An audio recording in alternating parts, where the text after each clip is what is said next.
Hapless teenagers beset by demons in the woods.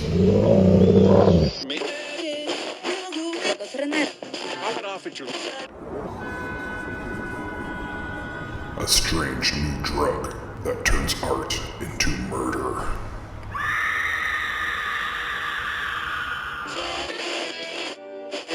A can't beat a deal on a new house with a horrifying past. A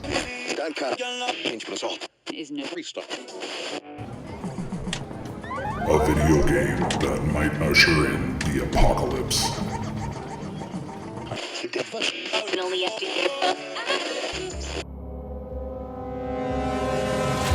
From the demented mind of Sean C. Baker, author of A Collection of Desires, Shadow Play, and Murder Virus, comes Volume 4, collecting Baker's no-sleep work along with several never-before-published short stories.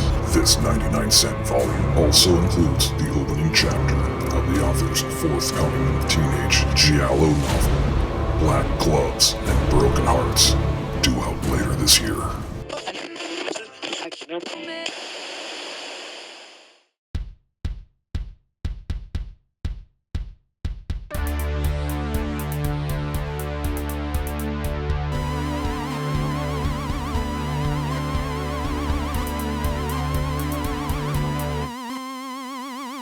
Hello, welcome to another episode of the Horror Vision Horror Podcast. My name is Sean.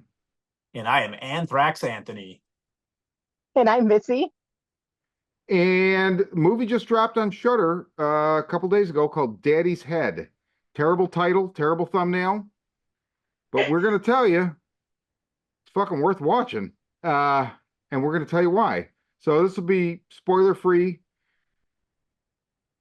And if we go into spoilers, we'll give you warning. I don't really foresee that, but we'll see. We'll see what happens. So starting into the spoiler-free territory, Anthony, what did you think of this movie? Dude, I loved it. I was riveted, probably from, I'm going to say 15 minutes in, I was totally locked in. Its overarching themes are something that unfortunately I've been through over the last several years anyway. And so it does hit close to home. But it just takes you in this really fucking cool direction. I gotta say, it genuinely creeped me out. I watched it in a dark ass room by myself, door closed, just blue light from the TV on me, and I just looked like a little weirdo in my bed with the covers up to my chin. But no, I really had a fucking blast with this. It's extremely well acted. The tension in it is fucking super taut. The acting is fucking phenomenal, especially from the young man in there. I don't have his name offhand, but everybody fucking does a fantastic job in the film. And then, when it gets where it's going and it starts showing you what it needs to show you, it's genuinely fucking creepy. It's akin to movies that I saw at least one movie that I saw last year that I'm not going to say here because I don't want any spoilers. But just because it's something in that vein, it kept me engaged. I really liked it. I dug the shit out of it, honestly. It's and I said it earlier in our text thread, this might make my top 5 for the year. I really, really enjoyed it that much. Okay. Yeah. Wow, that's awesome. Missy, talk about your experience watching Daddy's Head. I really liked it too. I think it's the worst freaking title ever. It's Totally. pretty well. It's about as bad as Baghead and that thumbnail too, right? Baghead's pretty bad too, but they've been excelling at getting good movies and then giving them shit titles and thumbnails. Yeah, but that title, I told Peter what I was watching, and he made a joke. Something to the effect of, "What are you watching? Porn?" Like that's the only thing it's a good title for. And I did not know what to expect, and I don't even know that I was in the mood for that kind of movie, but within about 15 minutes, I was also very, very engaged with it. It kept me engaged through the whole thing, even though it's pretty much only in one location. I wasn't super attached to any of the people, but I like the way it's filmed. I liked the way things moved along and unfolded. There is a very interesting structure at one point that I am just fascinated with. And that Likewise. really Yeah. pulled me into the story deeper. I think it's pretty unique. I have a couple minor issues with it, but I really enjoyed it. The tension is incredible. It seems a little bit slow burn, but I mean, I was never ever bored with it. I was very engaged. I was kind of on the edge of my seat. I wanted to know where it was going. And it's not like a million things we've seen. No.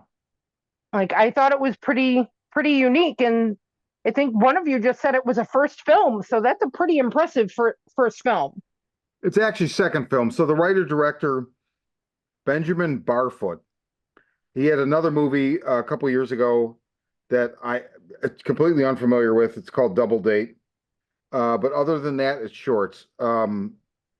This movie is the yang to the Babadook's yin. Yes. It is the yes. same concept, but they take it like, so this is how these people reacted. This is how these people reacted. And there's similarities, but man, it is a very contemplative, quiet, introverted portrait of grief. So this movie that we had, we had an interesting time earlier trying to figure out who the fucking cinematographer was for this movie because he's not listed on IMDb.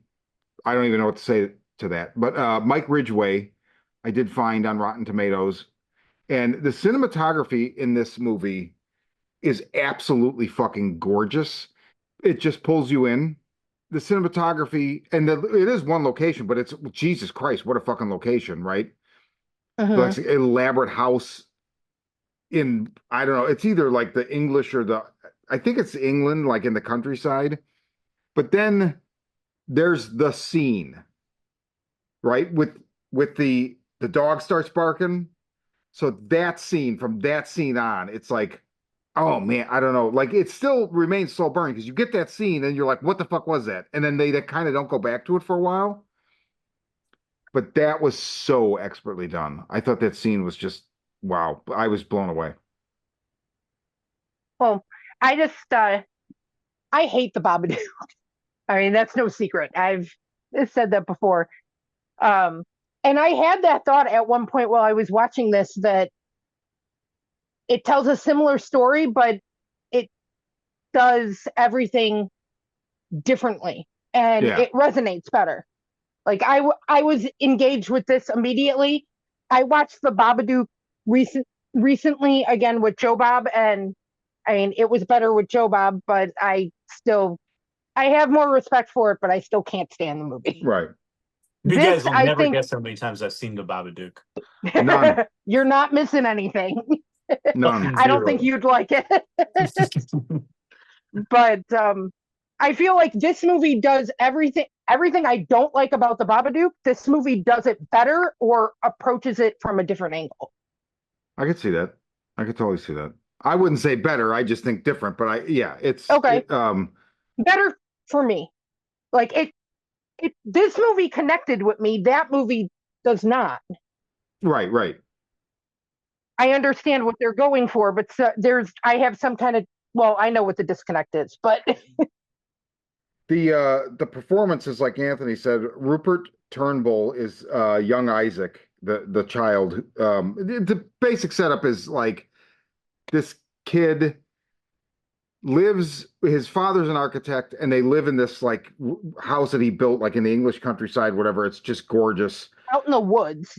Out in the woods, basically. So it's him, his father, and his younger stepmother.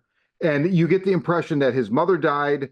A little bit of time passed. His father married this other woman, and then his father dies. And he's basically left in this house with this surrogate mother that he hasn't accepted yet. She's aware of that. So there's tension there, right? And it's like, well, if you don't take the kid, he's going to go into social services, blah, blah, blah. So they're trying to make it work. And then meanwhile, the kid becomes completely obsessed with the idea that his father has come back because he's seeing him. And yeah, as a contemplation of grief, like I thought it's not on the level of like Hereditary. I didn't even think it doesn't hit me. The grief doesn't hit me as hard in this as it does in the Babadook. I mean, that like I feel that through their performances viscerally, but it's very, very well done. Very well done. No, there's not much more to add without going into spoiler Without going territory. into spoilers, right? I mean, this movie's brand new, just dropped on Shudder. I haven't heard anything bad about it from the folks that I know who have seen it. So, I mean, this does come as a high recommend from all of us. I think the listeners who are paying for that service definitely get your money's worth. Yeah. You guys have heard me say this 1,000 fucking times. Watch the movie. It's actually quite good. It's got plenty of creep out moments in it and things that'll make your skin crawl. And in all honesty, it's just it's a great fresh new film to pay attention to, and also Yeah. a new director that we should also be paying attention to, because again, like what he did on screen and with the resources available, I think he did a sensational job, and I'm really looking forward to seeing what else this guy does in the genre later on down the line. But as for now, definitely this is a film that should be celebrated. It's very good. Very good. Yeah, well said. I saw somebody I followed on Instagram gave it 10 out of 10 the other day. I was like, holy shit. Oh wow. Nice.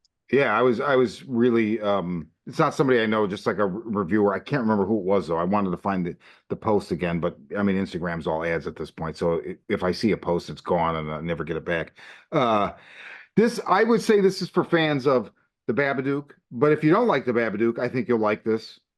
I think the Damian McCarthy stuff, Caveat and Oddity, this isn't quite as weird, but it's from a similar place. Lorcan Finnegan's movies, Without Name especially, it's just it is definitely that quiet English or British forest. There's another big movie from last year. I want to say it reminded me of a little bit, but I'm actually not going to say because I feel like it'll give. I don't even know if it gives something away, but I feel like it might. So I'm curious if it's the one that I mentioned earlier. Yeah, we'll talk about that off yes, off camera. but so this, yeah, Daddy's Head. Do not let the title or the thumbnail fool you. This is totally worth your time. And I don't know. I think it, like Anthony said, I really like the way you said that. It's a new film and a director to be celebrated and to follow, and that's always a good thing. Yeah, and it's unique. Yeah. It's something different. It's definitely worth your time. If you like movies that leave you thinking about stuff, this is a good one. Yeah, and that structure. Yeah. Like I feel bad because some we're not giving stuff the in it. audience something to like really sink their teeth into with the review, but I mean, take our word for it. Yeah, I and don't want take to. I don't want to take a say too chance. much. Yeah, I really don't exactly. want to say too much. But take a chance. Right, just take a chance on it. I saw it drop on Shudder the other day, and I saw the title in the thumbnail, and if you hadn't said, "Hey, it's new, let's cover it," I wouldn't have watched it.